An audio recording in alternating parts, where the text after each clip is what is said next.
कहानी की शुरुआत में हम रोजर को देखते हैं। रोजर 16 साल का है। वो समर वेकेशन में अपने घर लौट रहा होता है।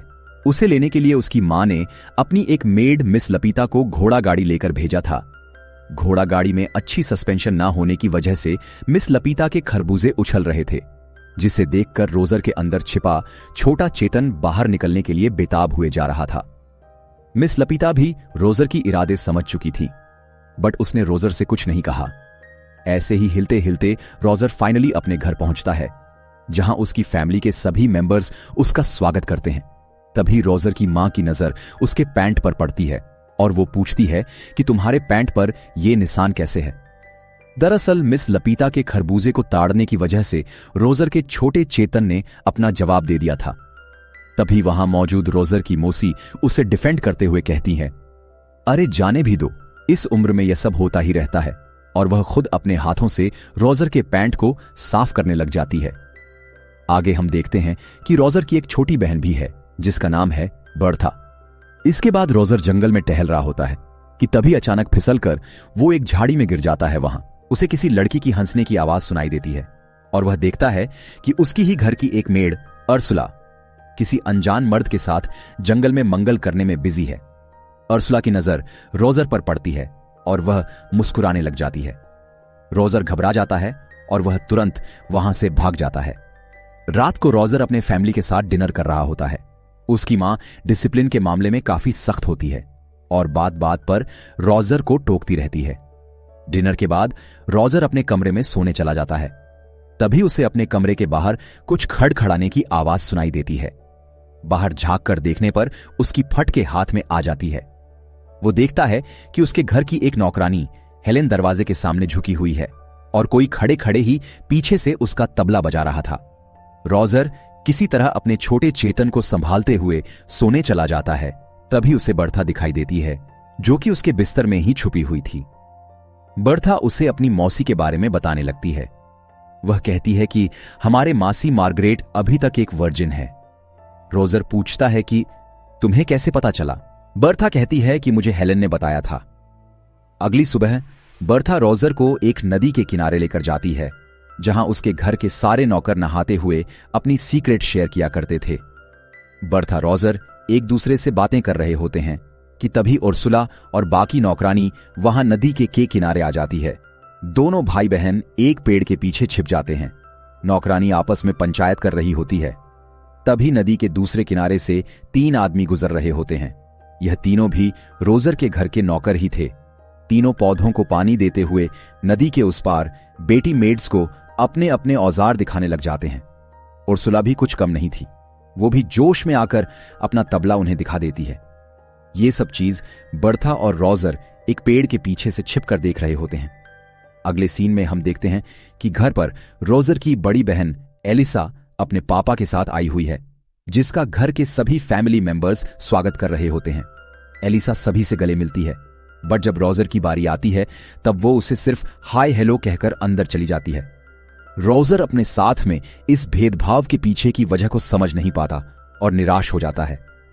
रोजर की निराशा बर्था समझ जाती है और उसका मन हल्का करने के लिए वो उसे एक चर्च के अंदर लेकर जाती है, जहां दोनों छत के ऊपर छुपकर अपनी मासी की बातें सुनने लग जाते हैं। उसकी मानसी मार्गरेट चर्च के फादर के सामने अपना पाप कन्फेस कर रही होती है। वो फादर से कहती है कि मुझसे एक बहुत बड़ा पाप हो गया है। मेरा नेफ्यू रोजर कुछ दिन पहले ही अपने स्कूल से समर वेकेशन में यहां आया है और जब से मेरे नैना उसके नैनों से मिले हैं, तब से मैं उसकी दीवानी हो गई हूं। कई बार तो मैंने खुद को उसके साथ इंटीमेट होते हुए भी इमेजिन किया है। ये सारी बातें छत के ऊपर छिपा रोजर पूरे ध्यान से सुन रहा था। वो सोचने लगता है कि कोई तो है इस घर में जो मेरे बारे में भी सोचता है। तभी एक्साइटमेंट के मारे रोजर छत से नीचे गिर जाता है, जिसकी वजह से उसका भांडा फूट जाता है। इसके बाद और मार्गरेट रोजर की मां को उसके बारे में सब बता देते हैं। रोजर की मां पादरी से पूछती है कि अब आप ही बताइए, इसे क्या सजा मिलनी चाहिए। रोजर की मां नौकर को बाहर से डंडा लाने के लिए कहती है। तभी वहां एलिसा का फियांसे रोलन पहुंचता है और वो रोजर को इस हालत में देखकर अंदर ही अंदर हंसने लगता है। मार्गरेट पहले तो मना करती है, बट रोजर की मां के फोर्स करने पर वो रोजर के पिछवाड़े पर 10 जोरदार फटके लगाती है। फिर मिस्टर फ्रैंक से मिलने उनके कमरे में जाता है, जहां मिस्टर फ्रैंक अपनी पैंट में हाथ डालते हुए दूरबीन की मदद से चांद सितारों का मुआयना कर रहे थे। रोजर को अपने कमरे में देखकर मिस्टर फ्रैंक चौंक जाते हैं और वहां से चले जाते हैं। उनके जाने के बाद रोजर भी दूरबीन से चांद सितारे देखने की कोशिश करता है। उसे जमीन पर 2 आत्माओं का मिलन दिखाई देता है। तब उसे पता चलता है कि साला फ्रैंक तो उससे भी बड़ा ठरकी है। तभी उसे टेबल पर पड़ी एक किताब मिलती है। उस किताब में अडल्ट दिलचस्प कहानियां लिखी हुई थीं। रोजर जल्दी से उस किताब को अपने पैंट में डालकर वहां से निकल लेता है। जब वो अपने कमरे की तरफ जा रहा होता है, तभी उसे अपने पेरेंट्स के कमरे के बाहर कुछ गुटरगू की आवाज सुनाई देती है। वो की होल से झांकने की कोशिश करता है। तभी एलिसा का फियंसे रोलन उसे झांकते हुए पकड़ लेता है। रोजर उसे रिक्वेस्ट करता है कि तुम प्लीज मेरे पेरेंट्स को इसके बारे में कुछ मत बताना। तुम जैसा कहोगे मैं वैसा करूंगा। रोलन भी इस मौके को न गवाते हुए रोजर से अपनी गाड़ी साफ करवाने लग जाता है। अगले सीन में हम देखते हैं कि रोजर एक घोड़े की अस्तबल में छुपकर वो अश्लील किताब को पढ़ते हुए अपने हाथ गाड़ी चला रहा होता है। तभी वहां एक नौकर आ जाता है और रोजर उन्हें देखकर एक कोने में छिप जाता है। कुछ देर बाद हेलेन भी वहां मुर्गियों को दाना डालने आ जाती है। नौकर बातों ही बातों में हेलेन को उस खिड़की में फंसा देता है और पीछे से जाकर हेलेन का बैंड बजाने लग जाता है। हेलेन की नजर रोजर पर पड़ती है और वो उसे हेल्प मांगने लगती है। लेकिन जब रोजर उसकी हेल्प करने के लिए आगे बढ़ता है, तब हेलेन उसे रोकते हुए कहती है कि नहीं, अभी नहीं, थोड़ी देर रुक जाओ। जब तक रोजर को पता चलता है कि बाहर क्या खिचड़ी पक रही है, तब तक नौकर अपना काम कर चुका था। फिर रोजर अपनी बड़ी बहन एलिसा और उसके फियांसे रोलन के साथ बातें कर रहा होता है। तभी रोलन रोजर से कहता है कि देखो, मेरे जूते कितने गंदे हो गए हैं, इन्हें अच्छी तरह से साफ कर दो। पर रोजर ऐसा करने से मना कर देता है। रोलन को गुस्सा आ जाता है और वो उसकी मां को रोजर के बारे में बता देता है। वो कहता है कि पिछली रात ये ठरकी आपके कमरे के बाहर ताका जाकी कर रहा था। रोजर की मां यह सब सुनकर गुस्सा हो जाती है। वह रोलन से कहती है कि मैंने अपनी सारी बेटियों को अच्छे से संस्कार दिए हैं, पर पता नहीं इस लड़के को यह सब ज्ञान कौन दे रहा है। वो तुरंत रोजर को घर से बाहर जाने के लिए कहती है। रोजर मौका देकर अश्लील कहानियों वाला किताब को अपनी बहन एलिसा की किताब के साथ एक्सचेंज कर देता है। वो बाहर से छिपकर एलिसा को वो किताब पढ़ते हुए देखता है। एलिसा भी उस किताब में मौजूद कहानियों को पढ़कर उसके मन में लड्डू फूटने लगते हैं। इधर रोजर का छोटा चेतन पैंट से बाहर निकलने के लिए आंदोलन पर उतर आया था। उसे शांत कराने के लिए वो सीधे उर्सुला के पास जाता है, जो कि किचन में अपना काम कर रही होती है। रोजर लपक के उर्सुला को पीछे से पकड़ लेता है, पर उर्सुला को लगा कि किसी नौकर ने उसे पकड़ा है। वो भी अपने आप को डिफेंड करते हुए रोजर के माथे पर एक प्लेट तोड़ देती है, जिससे रोजर को दिन में तारे दिख जाते हैं। उर्सुला देखती है कि अरे ये तो रोजर है। वो भी रोजर को अपने साथ इंटीमेट होने के लिए ग्रीन सिग्नल दे देती है। लेकिन तभी एक मोटी सी मेड वहां आ जाती है और रोजर वहां से भाग जाता है। अब रोजर का छोटा चेतन काबू से बाहर हो गया था। काफी सोच विचार करने पर उसे मिस लपीता की याद आती है। दौड़कर मिस लपीता के पास जाता है और जाते ही उसे पीछे से पकड़कर धनादन अपनी घोड़ा गाड़ी चलाने लग जाता है। मिस लपीता ऊपर ऊपर से उसे मना करती है, बट अंदर ही अंदर इसके मजे ले रही होती है। तभी एक पोस्टमैन वहां चिल्लाती हुई आ जाता है और कहता है कि जंग छिड़ गई। जर्मनी ने फ्रांस के ऊपर जंग का ऐलान कर दिया है।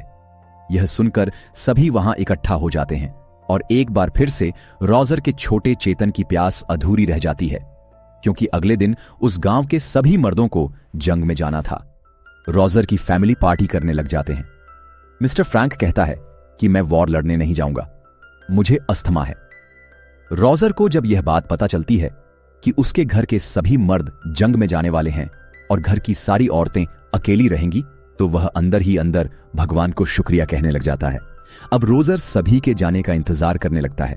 पर तब के टाइम में फ्रांस में एक रिवाज हुआ करता था, जब भी कोई जंग होती तो उसमें जाने से पहले सारे मर्द अपने बीवियों के साथ जंगल में जाकर मंगल किया करते थे। आज की रात भी वही रात थी। सब जंगल में मंगल कर रहे थे और अपना रोजर भी सभी को एंजॉय करते हुए देख रहा होता है। अगली सुबह सारे आदमी वॉर के लिए रवाना हो जाते हैं। सबसे पहले रोजर उर्सुला को अपने जाल में फंसाता है। उर्सुला का तो पहले से ही रोजर से लगाव था, वो भी खुद को उसके हवाले कर देती है। रोजर बिना टाइम गवाए पूरी शिद्दत से उर्सुला के साथ फिजिकल होता है, बट उर्सुला ने पहने हुए होते हैं काफी कॉम्प्लिकेटेड कपड़े, वो उसे अनबॉक्स ही नहीं कर पाता। बाद में दोनों एक साथ पूरी रात इंटीमेट होते हैं। अगले दिन बर्था रजर से कहती है कि हमारी मां पादरी से कुछ कन्फेस करने वाली है, चलो जाकर देखते हैं कि उन्होंने कौन सा पाप किया है। उसकी मां पादरी को बता रही होती है कि मेरा हस्बैंड रात को मेरे साथ अलग अलग पोजीशन में इंटीमेट होता है और मुझे भी इसमें बहुत मजा आता है, बट मुझे कभी कभी लगता है कि मैं कोई पाप तो नहीं कर रही। पादरी कहता है, तुम अपने पति के साथ कुछ भी कर सकती हो, इसे पाप नहीं कहा जाता। अगले सीन में हम नदी के किनारे बैठी रोजर की मेड केट को देखते हैं। तभी अचानक रोजर भी नदी से बाहर निकलता है और केट को अपनी बातों में फंसाकर वही नदी के किनारे उसके साथ इंटीमेट होने लग जाता है। अब रोजर की हिम्मत बढ़ गई थी, वह अपने घर में मौजूद सभी महिलाओं के साथ संभोग करने का प्लान बनाता है। रोजर के पापा कुछ दिन के लिए जंग से वापस आए थे। दरअसल वो एक कर्नल थे और कभी भी अपने घर आ जा सकते थे। रात में उसके नजर अपनी मासी मार्गरेट और केट पर पड़ती है, जो कि उसके पेरेंट्स के कमरे के बाहर छिपकर उनका गुटरगू को देख रहे थे। रोजर को अब किसी बात का डर नहीं था, क्योंकि घर के सारे मर्द तो युद्ध लड़ने गए हुए थे। वो बेधड़क अपने पेरेंट्स के कमरे में घुस जाता है, जहां उसके पेरेंट्स से रोल प्ले कर रहे थे। वो रोजर को अपने कमरे में देखकर बौखला जाते हैं और डांट कर उसे बाहर निकाल देते हैं। इसके बाद मार्गरेट अपने कमरे में सोने के लिए जाती है, पर तभी उसे अपने बिस्तर पर रोजर लेटा हुआ दिखाई देता है। रोजर मार्गरेट से कहता है कि मुझे पता है कि आप अभी तक एक वर्जिन हो, मैं आपकी मदद करने के लिए आया हूं। पहले तो मार्गरेट मना करती है, बट थोड़ी देर के बाद वो खुद को रोक नहीं पाती और दोनों इंटीमेट होते हैं। इधर हेलेन फिर से चाय नाश्ता लेकर उस दरवाजे के सामने आती है, बट इस बार वहां से मिस्टर इंडिया गायब था, क्योंकि घर के सारे मर्द जंग लड़ने गए हुए थे। कोई और चारा ना होने की वजह से हेलेन सीधे रोजर के कमरे में चली जाती है। रोजर उससे पूछता है कि तुम हमेशा इसी टाइम पर यहां क्यों आती हो। हेलेन कहती है कि मैं तो सिर्फ चाय नाश्ता देने के लिए आती हूं। फिर वो वहां से जाने लगती है कि तभी रोजर उसे पीछे से पकड़ लेता है और उसका गेम बजाने लग जाता है। एक दिन बेर्था रोजर बगीचे में बैठे हुए होते हैं। तभी बेर्था कहती है कि देखो कौन जा रहा है। रोजर देखता है कि ये उसकी बड़ी बहन अलीशा थी। तुरंत एलिसा के पास पहुंचता है, जो कि घोड़ों को घास डाल रही थी। रोजर एलिसा को अपने जाल में फंसा लेता है। पहले तो अलीशा उसे मना करती है, बट अश्लील कहानियां पढ़ने की वजह से वो भी खुद को रोक नहीं पाती और दोनों घोड़े के सामने ही इंटीमेट होने लग जाते हैं। अब रोजर के निकल पड़ी थी। घर की लगभग सारी औरतें लाइन लगाकर रोजर के कमरे में जाती और खुद को सेटिस्फाई करके बाहर निकलती। कभी कभी तो रोजर एक साथ 3-3 मेड को भी शांत करवा देता था। एक दिन खुले में एंजॉय करने के बाद एलिसा रोजर से कहती है कि मैं प्रेग्नेंट हो गई हूं। यह सुनकर रोजर का माथा घूम जाता है। तभी दोनों देखते हैं कि रोलन प्लेन में बैठा घर वापस लौट रहा होता है। दरअसल युद्ध खत्म हो चुकी थी और सारे मर्द वापस आ चुके थे। रोजर अब सोच में पड़ जाता है कि इससे कैसे छुटकारा पाया जाए। तभी उर्सुला उसके पास आकर कहती है कि मैं भी प्रेग्नेंट हो गई हूं। कुछ देर बाद उसकी मासी मार्गरेट भी यह बात आकर कहती है कि मैं भी प्रेग्नेंट हूं। रोजर सोचने लग जाता है कि अगर जल्दी से जल्दी इसका कोई उपाय नहीं मिला तो फिर मेरा भांडा फूट जाएगा और मेरी खड़ूस मां मुझे पूरे गांव के सामने उल्टा लटकाकर मेरी गोटियां कटवा देंगी। वो उर्सुला से एक लाल रंग का नेल पॉलिश लाने के लिए कहता है। फिर वो नेल पॉलिश को लेकर एलिसा के पास जाता है और कहता है कि तुम प्लीज रोलन को सेड्यूस करो और जैसे तैसे उसके साथ आज इंटीमेट हो जाओ। रोजर फटाफट से एलिसा के बेड के ऊपर रेड नेल पॉलिश लगा देता है, जिससे कि रोलन को लगे कि एलिसा अभी तक एक वर्जिन है। इसके बाद वो अपने मासी मार्गरेट के पास जाता है और उनसे कहता है कि आप प्लीज मिस्टर फ्रैंक से शादी कर लो, वह आपको बहुत चाहते हैं और आपका बहुत अच्छी तरह ख्याल भी रखेंगे। मार्गरेट भी मान जाती है। इसके बाद वो उर्सुला के पास जाता है और उसे शादी के लिए प्रपोज करता है, लेकिन उर्सुला ने पहले से ही किसी और के साथ शादी करने का प्लान बनाया हुआ होता है। तीनों लेडीज की एक साथ ही शादी हो जाती है और किसी को कानो कान भी ये खबर नहीं लगती कि मर्दों की गैर मौजूदगी में रोजर ने क्या गुल खिलाया है। सुहागरात की रात एक आखिरी बार रोजर हेलेन के साथ पूरी शिद्दत के साथ इंटीमेट होता है। कुछ दिन बाद रोजर की समर वेकेशन खत्म हो जाती है और वो अपने स्कूल वापस जाने के लिए रेडी हो रहा होता है। अगली सुबह रोजर अपनी बोर्डिंग स्कूल के लिए रवाना हो जाता है और यहां मूवी इसी के साथ यहीं पर खत्म हो जाती है। वीडियो को आखिर तक देखने के लिए आपका बहुत बहुत धन्यवाद।